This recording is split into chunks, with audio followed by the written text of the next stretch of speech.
Hello and welcome to CA Talks, a show where we give you the rundown of everything that goes down. My name is Busong Eric Seo, and today I'm joined with Meilynda Dorsey.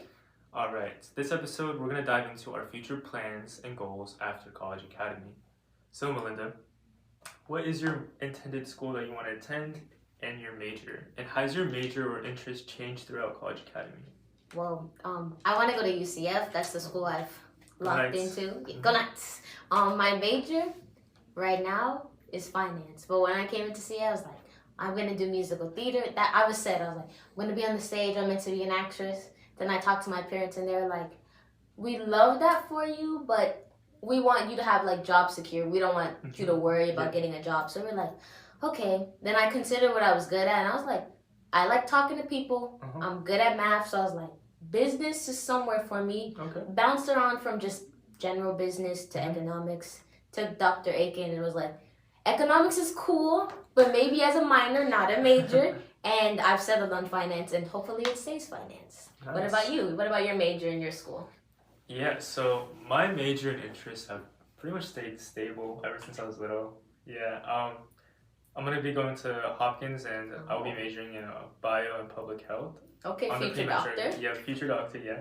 It's been like that since I was little, so yeah, I think I'm pretty set on that. And I know you're talking about like your interest, like you have a lot of interests, like theater and everything like that. Have you taken any classes towards those interests or? Well, for theater, I mean, it's good to get your classes, don't get me wrong, but I would say like you might need intro classes, but in musical theater and like those artistry worlds, really you want experience.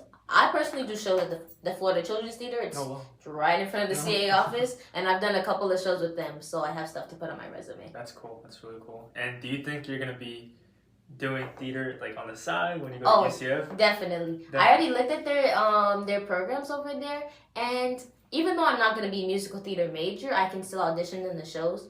Last season, I know they had Shrek not too long ago, and I think The Prom, and I was like, musical theater? I like musical theater. I want to go. So I'll do that on the side too. Perfect.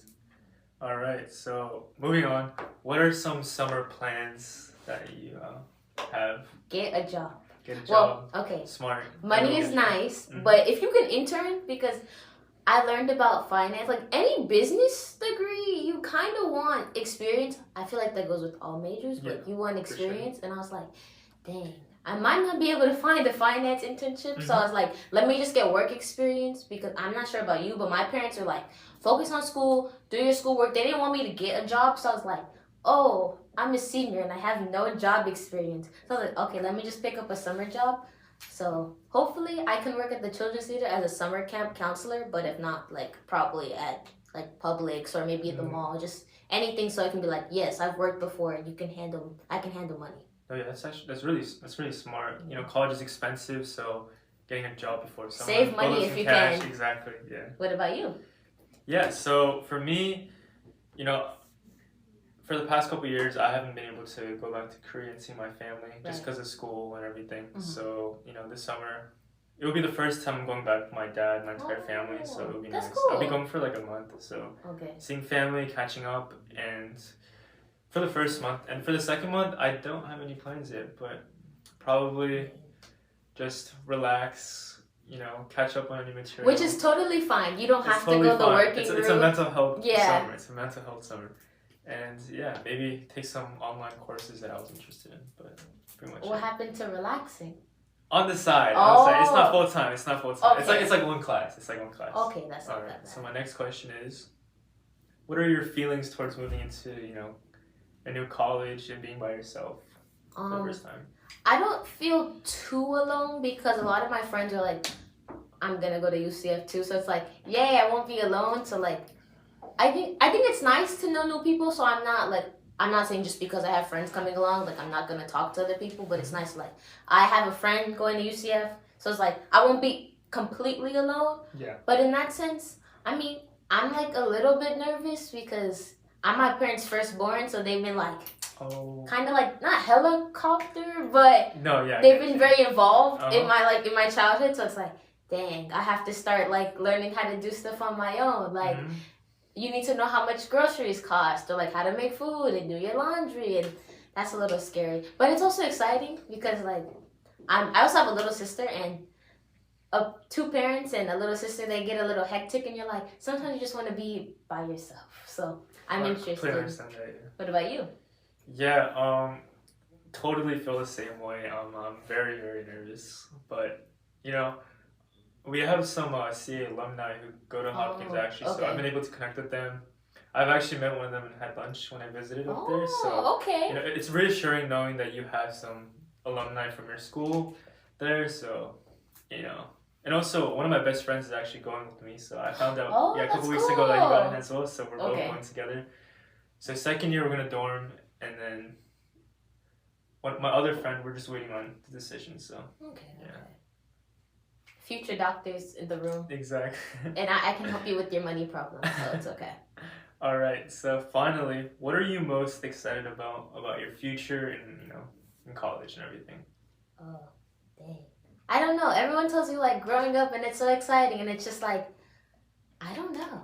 But maybe the most excited about would be maybe having a job, which sounds really weird when I first say it, but like having a job and like being able to like buy things and starting to adult. I've heard from adults, adulting is not fun, but I don't know, I want to throw my hat into the ring and be like, I have a job and I can buy stuff now. I think that's really cool. On the school side, to pick classes that I like. I think most people like schooling if they got to pick what classes they do. So to pick classes that interest me, like, oh, I could pick like a musical theater class while I'm doing my finance classes too. I think that would make me like school more. So excited to meet more people and do bigger projects in the future. What about you? Yeah, for sure. Yeah, definitely about the bigger projects. I'm excited to explore the different opportunities at Hopkins, do research and stuff like that. That's one of the most things I'm excited about. And then the second part is what you're also talking about. Taking classes that really interest me. There's a really cool class called Anthropology of Food at Hopkins. So basically the entire class is you just look at history of food and just eat it. Oh, okay, okay. So I'm really excited about that. And yeah. Are you excited to learn or excited to eat food? Probably eat. I'm a big foodie. Okay. Big foodie. You have to like know how the food affects your body to like be a doctor. Exactly. It connects, okay. Might take an interesting class while I'm at it. All right, and that's pretty much it. So we're going to be talking about some updates coming up. So juniors, the Brace Cadet applications are open, so make sure to apply. And on April 12th, the Johns Hopkins University admissions officer is coming to visit College Academy. So this is a chance for you guys to connect and learn more about Hopkins. Also, Cleveland Clinic applications are due this Friday, so if you haven't already turned it in, make sure to do that. And visit the CA32L show for any announcements regarding fly-in programs, which are really, really important towards your college application process. And for seniors, make sure to apply scholarships. We all have either been accepted or committed to colleges already, but financials are still one of the most important things. So for the people who are in Florida, there's a thing called the Southern Scholarships on the CA212 show, which covers all your housing for in-state schools. And this is due by April 1st. As for the graduation exit process, these are some important announcements. April 5th is the due date / audition for the singing and playing instrument at graduations. And if you audition, I'll be going against you. I want to sing the national anthem at graduation. So no pressure, but I'll be there. And April 12th is our grad bash. April 19th is the auditions for being the senior speaker at graduation. And April 26th is our prom, so make sure to get your dresses or suits if you haven't already. May 3rd is our general assembly and senior brunch. And this is where you'll be receiving your cap and gown, your yearbook, as well as your cords for your BC graduation. And our BC graduation is May 7th. And our May 30th is our senior award ceremony where you'll be receiving all your cords, medals, etc. And June 5th is the big event, the BCPS graduation, and I believe you get around 7 tickets. I've heard it's 6, but... 6? 6, 7. 6, 7, yeah. As for the BC graduation, these are some important announcements in case you're interested. Remember, it's not required. So ticket pickups for the graduation start tomorrow, March 26th, and end on Friday, May 3rd. and you are eligible for up to 3 tickets for this graduation. And remember, the Broward College graduation, the cap and gown is different from your CA cap and gown, and the last day to order is April 5th, and it's not covered by your financial aid as a College Academy student. For more information, visit Broward College Commencement on their website. And yeah. Unfortunately, it's about that time of the end for this podcast. But just remember, don't be sad and droop. Just tune in to stay in the loop. Thanks for tuning in, but it's time for us to tune out. Bye. Bye.